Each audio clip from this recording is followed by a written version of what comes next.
Magandang halo sa lamat sa pagdalo. Welcome back to the channel, discovering Filipino music and culture through its documentaries, film, and music.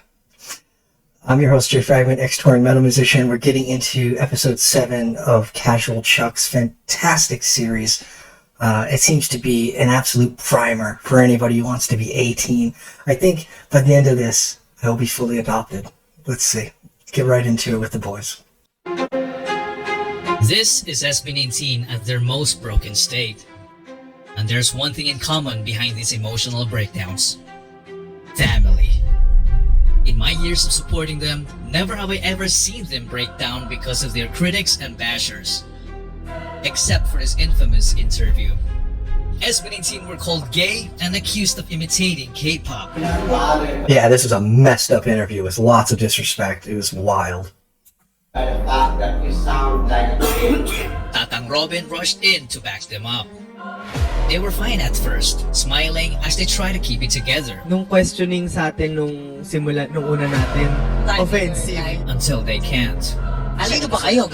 Ay, wow! You can see tears in their eyes as they're trying to fight back as doubt starts creeping in. And remember, they're not adults here. I mean, they're young guys. I mean, I guess they're adults, but they're still really young. Like, wow. Then comes darkness in their eyes as if something inside just snapped. You see, even the toughest people can be broken. But throughout life, only one thing could put that look in a man's eyes. Vengeance. It would be like they're listening to the Avengers of the Philippines. How is Chuck so good at this? I've seen a few live streams now. I've asked, I've learned. He doesn't, this is just a passion of his. He does it really well. He's just real good. Like, what the hell, dude? Vengeance. It would be like they're listening to the Avengers of the Philippines. Pero para sa akin, yun yung masarap na achieve eh. Yung mga bagay na imposible. Masarap kasi pakaramdam na yung mga basher yung dati, pinakain nila yung kita nila ngayon.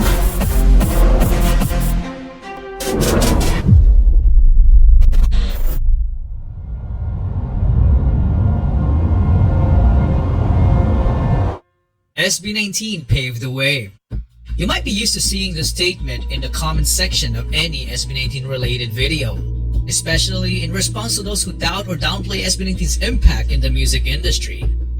A chorus of fans will say this on repeat. Some find this repetition tiresome, annoying, even cult-like. But you know what? I'm one of those cult members, proclaiming this truth. It can't be overstated. If you understand how hard it was for SB19 to pave the way and blaze the trail, it's like being sent on an expedition into the unknown to achieve an insurmountable task, to put the Filipino music on the map. And if they won't be able to make it, I have an analogy for you that less than a percentage of you will understand, so it's pretty useless. But when you're hiking in snow in the backcountry, hear me out. You're the first one. You're expending not just a little bit more energy, not twice as much energy. You are literally paving the way. Like, it is so much, yeah. All the props that are going to SB19 about paving the way and those that came after are all worth it. It's so much harder to be the first at anything. They should get the credit. It shouldn't be annoying. I'm pretty sure they're not just touting it all day, every day, but the rest of us can. They paved the way. the trail, it's like being sent on an expedition into the unknown to achieve an insurmountable task. I use the snow analogy. Music on Such the an map. idiot. And if they won't be able to make it, at least they would have tried to leave their mark. For those who come after, That's all I can come up with. right? While other entertainment companies are hesitant to send their artists to war, I bet you the YouTube video that comes out afterwards is going to sound sick, and then it doesn't, and then our name's on something that's not sick. Correct. SB19 were thrown into the fire and gladly welcomed the challenge. They performed in malls no matter if many people ignored them. They also performed in schools, orphanages, elevator lobbies, birthday parties, and even on the streets. a tradition they continue to this day. And most of these performances, they did for free. But saying yes to every challenge comes with great risks. The kind of risk that could destroy their career before it even takes off. Back in early 2019, the boys were slated to perform as a side act at the fan meet of two visiting K-pop idols. SB19 were ready to go like it was just another performance night. After the main Korean act finished their intro number, they handed their mics to SB19 for the intermission. The show's host also handed off his mic. So Justin, Pablo, and Stel got their mics, while Josh and Ken were like, "What about us?" The host answered, "I'm sorry guys, but these 3 mics are all you got." This all happened in the last minute before SB19's performance. They had 2 options: play it safe by backing out, or go all in, risking the possibility of messing up. What you their gotta do, lines man? and You're choreography. professionals. Go get There it. were only 3 mics for 5 guys. There will literally always be technical difficulties, and don't piss off the sound guy. I can't articulate that enough to small musicians and starting bands. Sound guys are egotistical, they're annoying, and you have to kiss their ass, or else they're gonna make you sound like absolute garbage.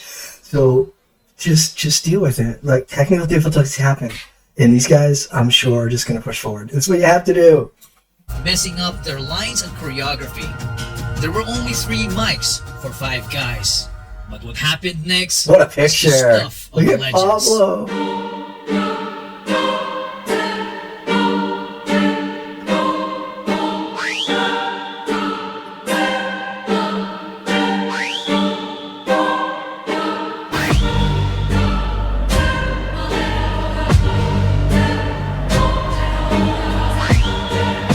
That's awesome. And this is how they earned the respect of many fans. That's If the world was ending and it would take one ultimate performance to save it, I'm betting on SB19 because for me, they are the most clutch performers ever. I just know that they will never let me down because they always perform with a vengeance, like there's no tomorrow. And they have already proven this on world stages. After all, these 5 just have it. The guts paired with the ability to execute under heavy pressure, even if things don't go their way. Like their own company, turning on them. Fans have recently observed alterations on their social media accounts and promotional materials. This is after my man, I forget his name, but I like him. He sold the company to a Korean corporation, maybe, or a bunch of guys, and then they started like trying to just eke out all the profits, no passion. This happens all the time. You add corporation to art, and it will exploit that art every time. It's a sad marriage or partnership that we need, but it is gross. Notably the absence of the name SB19. I don't want to bore you with legal terms, so let me explain what happened in the simplest way. The boys' contract with Show BT had just expired and they had decided to opt out of renewing it to instead build their own company. In the midst of the Pagtatag World Tour, Show BT chose to hold the SB19 name hostage. They were suddenly not permitted to use the name they had nurtured and strengthened, throwing their immediate future into chaos. So they had to come to an arrangement that would allow them to use their name again through an amicable agreement, which I presume to be a ridiculous amount of money or a hefty cut from their income as SB19. All of this happened in the last quarter of 2023. This was odd.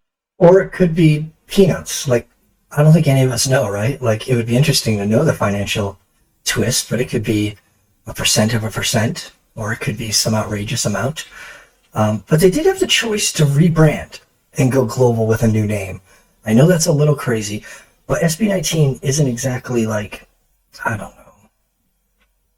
It's mechanical, right?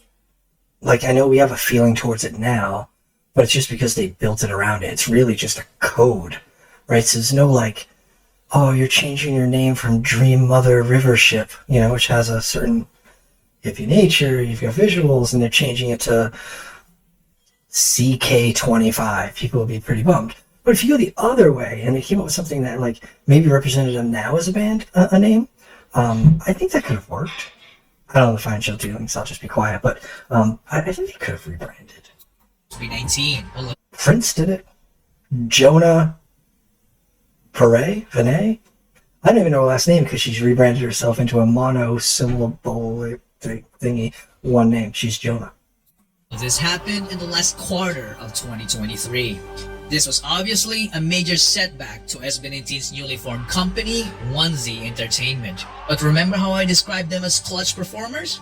Turns out that they are also clutch when it comes to making major business decisions. Clutch people are usually pretty clutch people. BT. You triggered my trap card. Solo projects. Historically, when group members start going solo, it usually leads to the group's decline, either downfall or disbandment. True. But for SB19, their solo projects kept their previous company from pocketing free lunch money off of their labors, while slowly funding their own baby, 1Z. That's Not actually gonna lie, brilliant. That is one hell of a genius way to Yeah, extract that's actually vengeance. pretty smart. I didn't know that's Boy, their oh boy, doing. how their solo careers flourished. Philip didn't waste time. Is that why they gave themselves like different names on their private things? Because ShowBT, there's no way ShowBT has their actual first names IP'd, right? That would be stupid. He released his Bisaya language single Kanako right in time for Christmas 2023.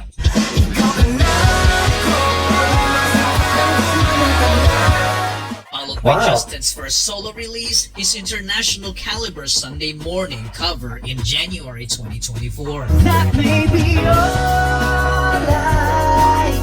Wow. And then a month later, he took us to a different world with Surreal.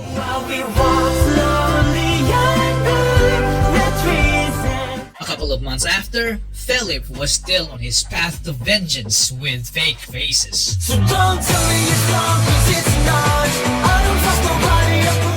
Then in June, yeah, Still dude. dropped his Room EP, which made most of his fans jealous of this girl. In July, this other girl annoyed the heck out of everyone in Justin's Kaibigan music video.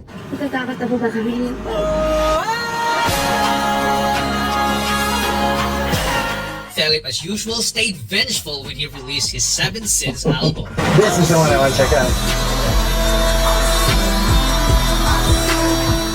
Yeah, Come September, I want to hear Josh that. decided it's his turn with his gritty Lost and Found album.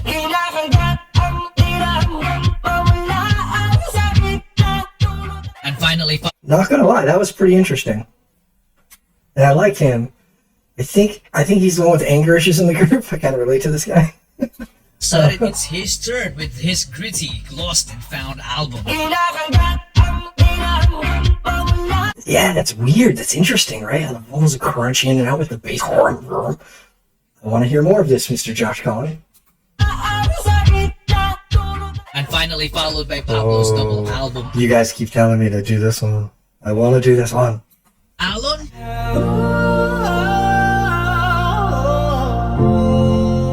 Adlaon.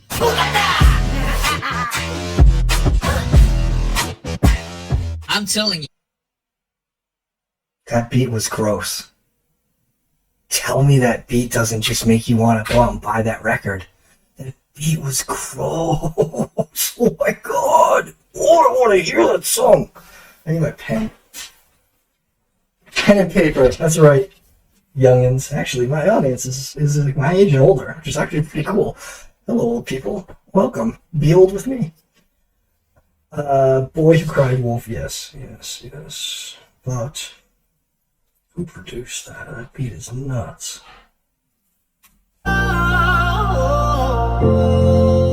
Adlaon. Oh. Putata's beat is nuts. Putata. That's a nutty beat.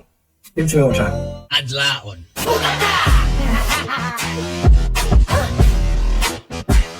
I'm telling you, Oh, it's good. Putata. No one said Putata once in my comments. I'm blaming you guys for keeping Putata from me. I'm suspect of you guys now. Trying to keep the good stuff from the foreigner. I see what's happening here. I get it. Keeping it for yourselves. One more time. Adlaon.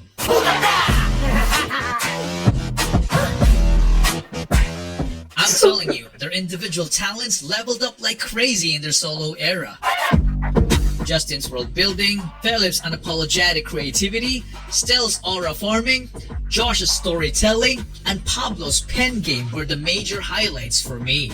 And this only strengthened their fan base, who got more invested as they found out more about how strong each member truly is. And because of these solo projects, it became a very productive year for 1Z. But for Show BT, not so much.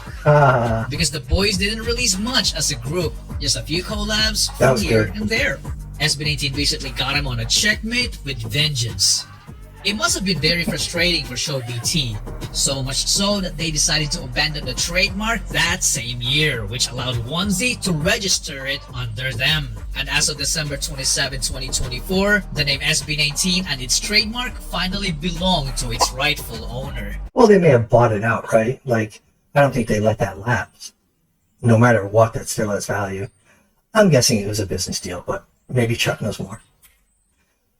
Chuck definitely knows more than I do. What I mean is, Chuck may know more about this situation that he's not saying on the video. Let's not keep it. Let's not get it twisted.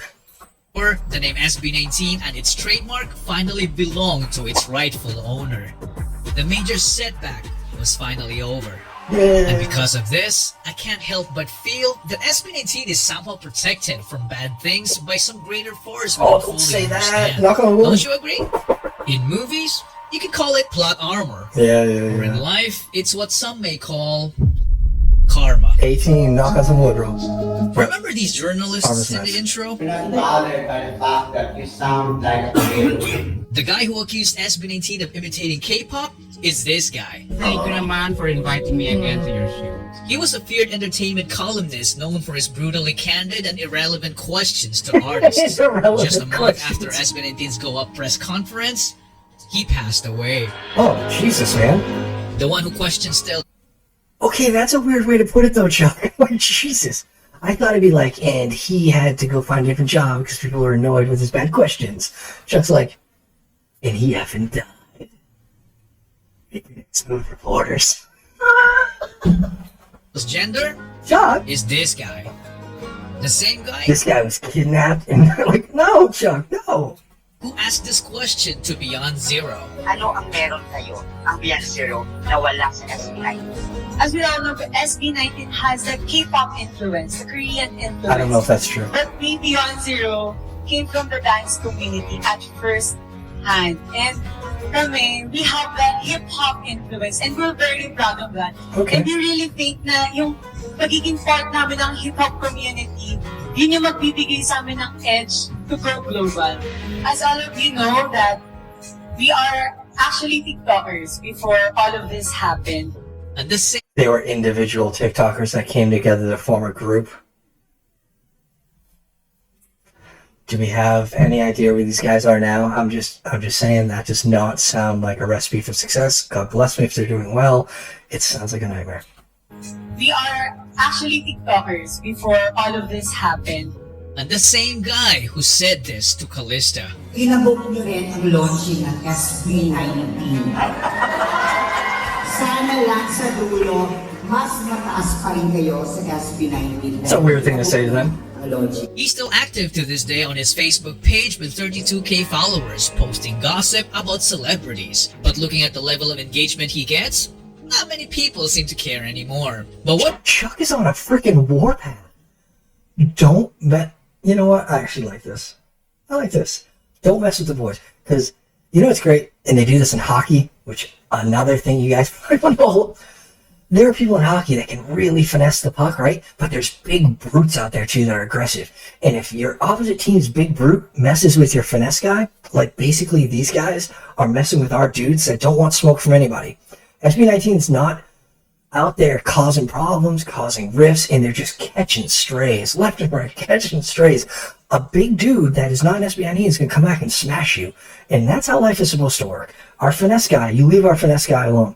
Our SB19 dudes are doing their thing. They're lovely, lovely boys. They're going to be whoever they want to be, and you're going to shut your effing mouth.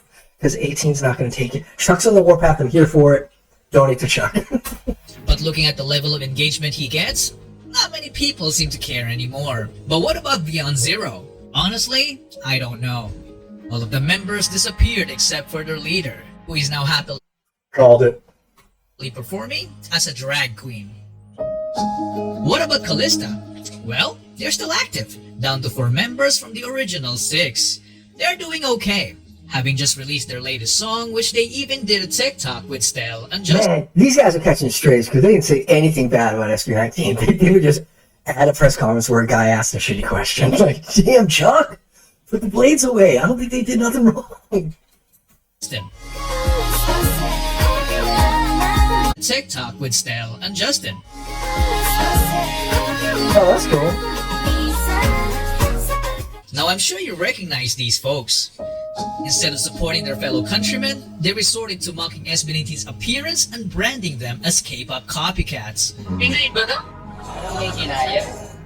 Because of the backlash they received, they deleted their video without any apology and moved on as if nothing had happened. Then just a few months ago, one of them did something quite surprising. Thank God, I was going to say another one of them died, Chuck. Like, you're way too happy about these dudes dying off. Oh my God, he's freaking me out. Don't mess with Chuck from the Philippines. Happened. Then just a few months ago, one of them did something quite surprising. Renz Verano performed SB19's Go Up.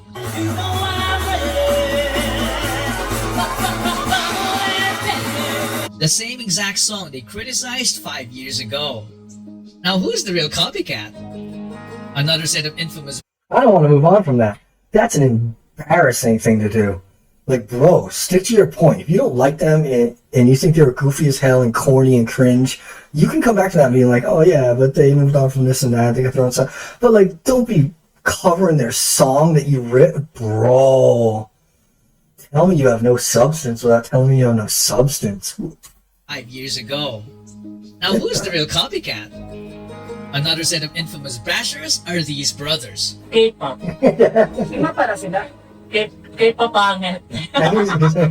The reaction video gained a lot of views, but all for the wrong reasons. So where are they now? Oh no. I don't know what happened to one Don't brother, pick on the but the main brothers. owner of the channel remains active on YouTube. He changed his channel's name and now vlogs about his life as a person with disability. Oh, good. Because he sustained a spine injury in 2022. Damn. That's 2 years after they reacted to SB. Fuck! He did not get injured because he insulted SB19, you crazy man. He is dealing with a disability, he's turned into something. Oh, Chuck! Chuck, what did you do? An injury in 2022. That's 2 years after they reacted to SB19. Now, I didn't put him in this video to say, boo-hoo, he deserves it. He's included because I owe the community an update. And I strongly discourage going to his channel to get back at him. Instead, please show him some love because I think he's now a changed man. Good. Oh. Chuck, look at you. Look at you. Good.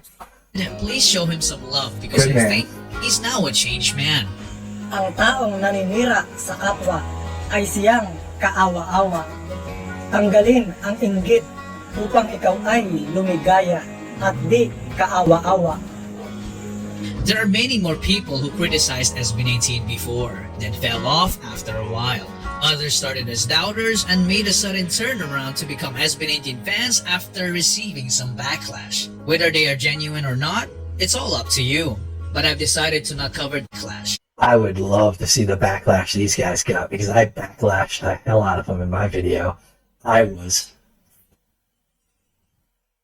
Yeah, these guys needed some backlash. Chuck, give me the scoop on these guys. Not the poor disabled kid who turned his life around. Tell me where these idiots are. Come on, Chuck. Whether they are genuine or not, it's all up to you. But I've decided to not cover them in detail as I didn't want this video to become unnecessarily long. No, I wanted to know about those 4 specifically. SB19 started 2025 with their name under their full control, so they didn't waste any time and dropped the trailer of their finale EP Simulata. Wow, this is pretty new. He's talking about 2025. Wow, I didn't realize. I thought all of these were kind of made in succession back in, I think he was doing it in 2022. Pass on January 31st. And let me just say that I don't think any artist has done anything like it because they managed to seamlessly put together the biggest songs in one epic soundtrack, matching it with amazing visuals full of Easter eggs. I don't want to see this though. No.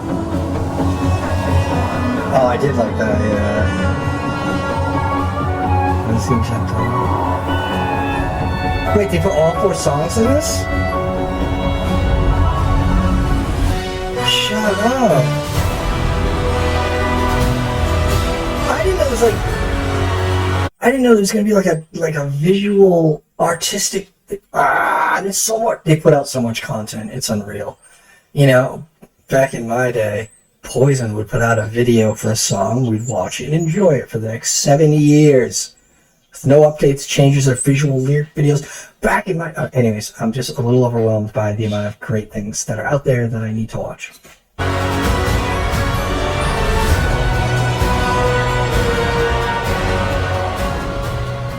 Everybody was just left in awe as the trailer gave us an unbearable sense of anticipation of what's to come. And it didn't help when they announced that we had to wait for a month for the first song. So patiently, we waited. Then, SB19 solo projects from last year started paying off as each member racked up award after award. Wow, there were so many awards that mentioning all of them here will make this video super long. Now talking about awards made me remember these 2 pricks because they cried over Josh winning the Hip Hop Song of the Year from Wish. This guy at Dog posted a video acting like a self-proclaimed spokesperson of the hip hop community. Ano nangyari yun? Ay, hindi rin namin alam, boss. Hindi rin namin alam. Puta kami. Kung gulat na gulat ka, mas gulat na gulat din kami. Hip-hop Song of the Year, boss. Ay na, kahit yung lupay-pay ni Haring Manggi, silat ka dun, boss eh. Hindi rin namin alam, boss. Huwag mo sa amin itanong. While Abra dissed Josh and SB19 in a song that he hoped would be his comeback to glory. Carbon copy ng K-pop, fake fuck. Nagpaparinig pa sa'yo na nanahimik. Say what, dapat saan tinapakitaan ng tunay na rap. Isa, ang lakas mo tangas, pitong bagito naka-make up. Pablo revealed in an interview that he advised Josh not to engage in a counter diss because he's planning something, which we will get back to later.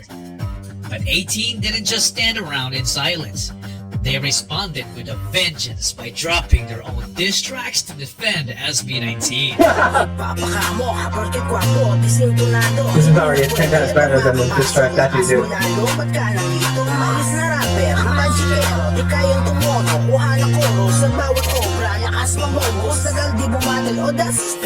The production difference between the first rapper who wanted to pick on SB19 and this is unreal. Like, it's not even a competition.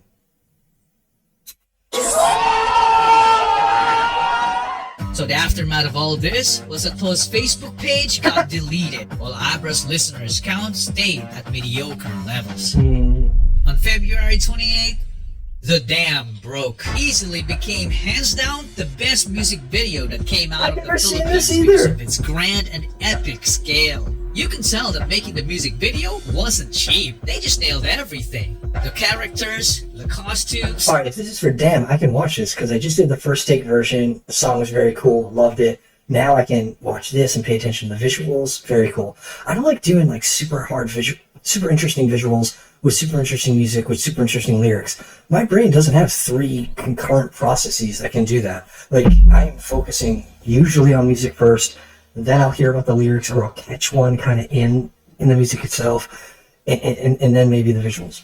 The setting, the story, the music, man, the music.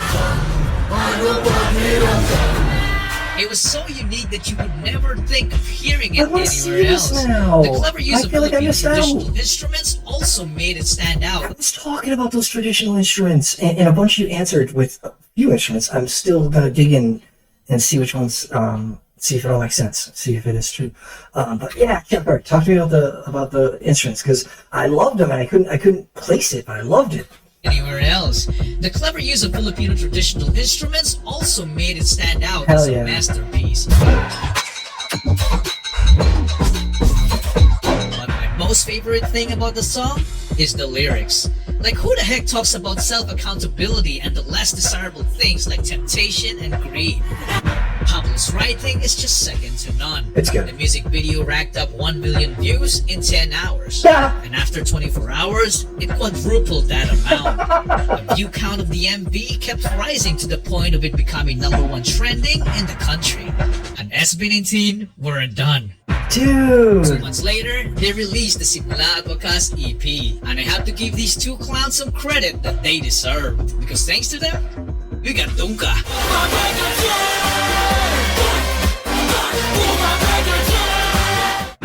If Pablo describes themselves as Avengers, then this music video is their version of the iconic scene in Endgame. Just look at the amount of relevant celebrities in this video. It is also rumored that most of these celebrities showed up for free. What I love about the music video is that it exuded so much Filipino pride with so many cultural references. I love that. I appreciate the fact that they are fighting for artistic freedom, the same exact thing that I am fighting for. But my This song may not be for me. I caught just that little bit and it wasn't. But the video is. Like, this is absolutely what art is about. So I'm going to check this out no matter what. And if I'm not super into the song, we're just going to talk about the video and what they're doing for the community. I absolutely love that stuff. That is punk rock. That is hardcore. That is metal. That's what we do in these in these musical subgenres. We're not doing it just to be different. You know, we're doing it because the message needs to get out there. favorite part of the music video is when Pablo finally executed that plan to exact vengeance.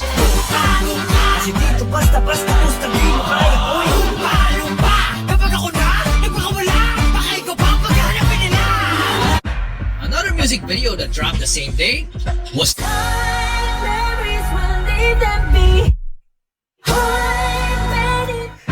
Nobody was ready for this because the lyrics of the song and the story of the music video. Yeah, you guys wanted me to watch this music? I will cry. I will bawl my eyes out. It will be ugly crying from an old white guy across the planet. I'm telling you, nobody wants to see this.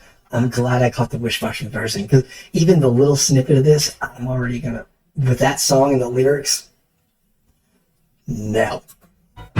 Nobody was ready for this because the lyrics of the song and the story of the music video did such a phenomenal job in emphasizing how brutal time could be when taken for granted. It also made us realize what truly matters in this life. It was very sad, but at the same time, thought-provoking. It changed our perspective, and to some, it was even life-changing. I literally have a friend who came home from overseas to her family to retire early after watching the music video to spend time with them. Not many artists have that ability to impact lives, and SB19 are one of those few artists. And another reason why they made such an impact with this song is because they also had a taste of how brutal time could be. Broke my heart kasi until high school, Chuck, yes, Chuck. He's got to do this deliberately, right? Like these story arcs, because I'm always mad at some portion, then I'm feeling prophetic and philosophical, and then right about this time in the damn video, he's making me cry again. Chuck. Ako sabihin kasi nagkakaroon ng lolo ko sa akin ako. Sobrang kaya feeling regrets. Kasi noong time na naging medyo successful na ako, may video ako sa kanya.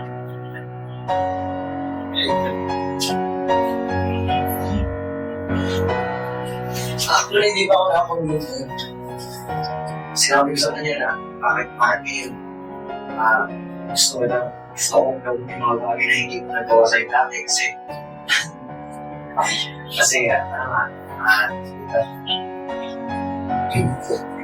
pero parang ayun, feeling ko rin na. Jesus.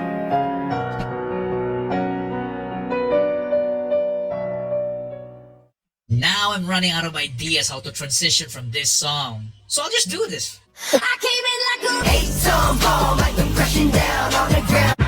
This song could easily be their title track and no one would even complain.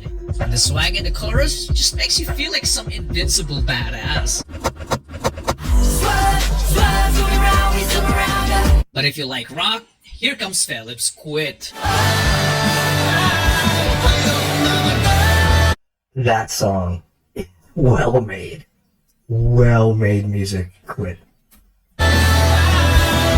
This song embraces individuality and staying true to oneself in the art they produce, which is one of the key reasons why SB19 have stayed relevant and authentic throughout these years. They are not only aiming for the top, but they are shooting for the stars. This song conveys a message about striving for one's dreams and goals, highlighting perseverance and the power of believing to oneself. That song also communicates that the people who support them will share the same success they'll get as we hop up on their rocket.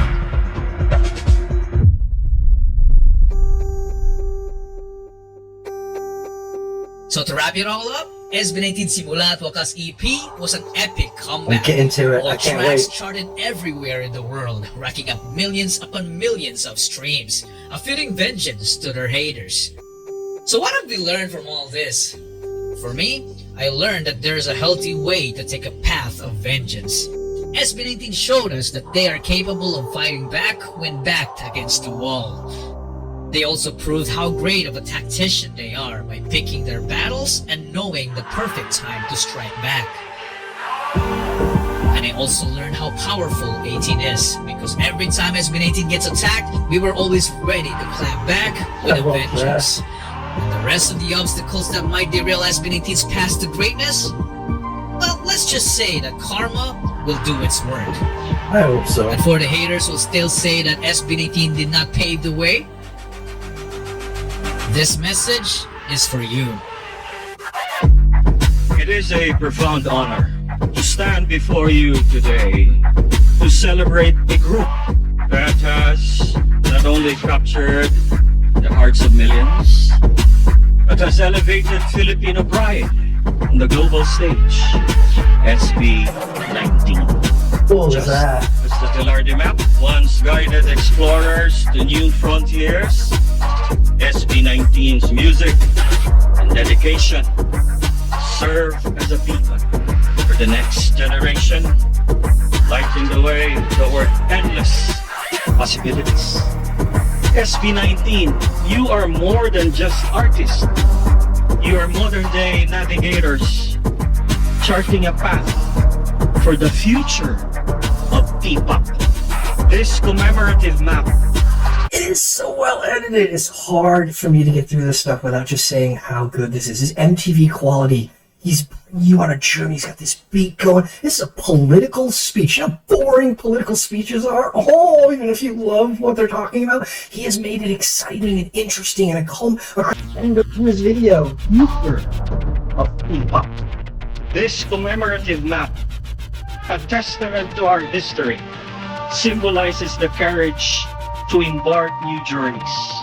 Where Filipino pride, resilience, and ingenuity shine brightly for the world to see. Yes, binigay po sa amin kanina ang Murillo Velarde 1734 map.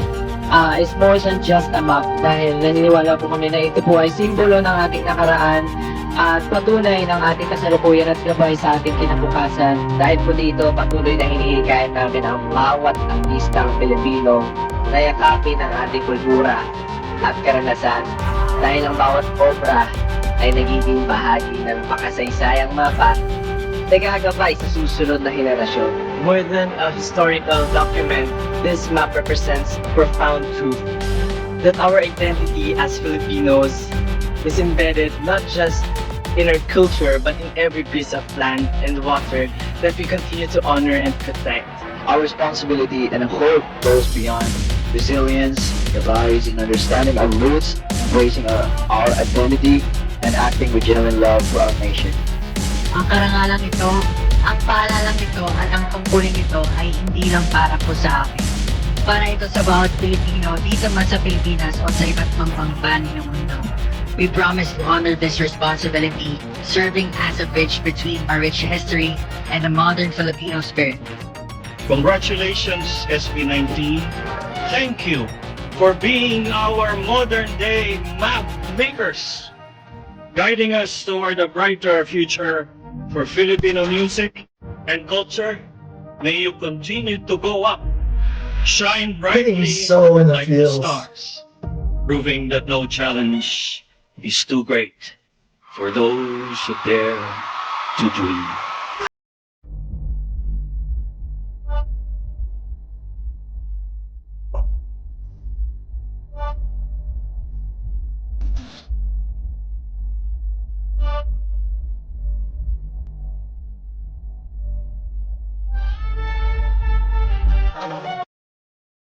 Yeah, that was awesome. I think some of you guys said that was your favorite episode, and I can see why. Honestly, I'll have to go back and rewatch all of these to find favorites. I've loved the whole series. Gosh.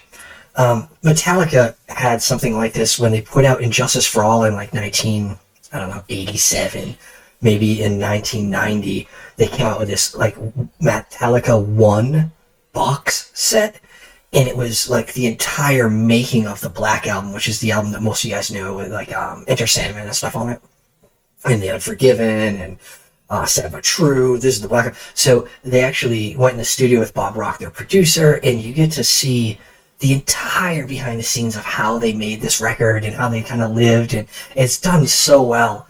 This is SB19's version, and it's done by Uncle Chuck, just some guy with a passion, and it's good. Like, Metallica 1 is produced and probably cost millions of dollars to make, and they're both great. Like, I get the same connection to that band. God, SB19 is just very cool. Very cool. I'm going to dig into Seven Sins from Philip, and definitely more Pablo. Some Rad Kids. I'm going to check out some of Stell's original stuff, and it looks like Josh has some stuff that interests me too. So I've got a long way to go with these guys. I love how new this is. I feel like I'm actually a little caught up now. As soon as I get through Wakas and really get through a lot of that content, I can be with you guys and get really excited about any of the new stuff coming out, which would be very cool. I feel like I'm getting there. If you enjoy the journey, hit thumbs up for the algorithm. Maybe hit subscribe if you want to see more. Next week will be week 8, but we've got a whole bunch more that we're doing from Chuck, and excited to do it. Thanks.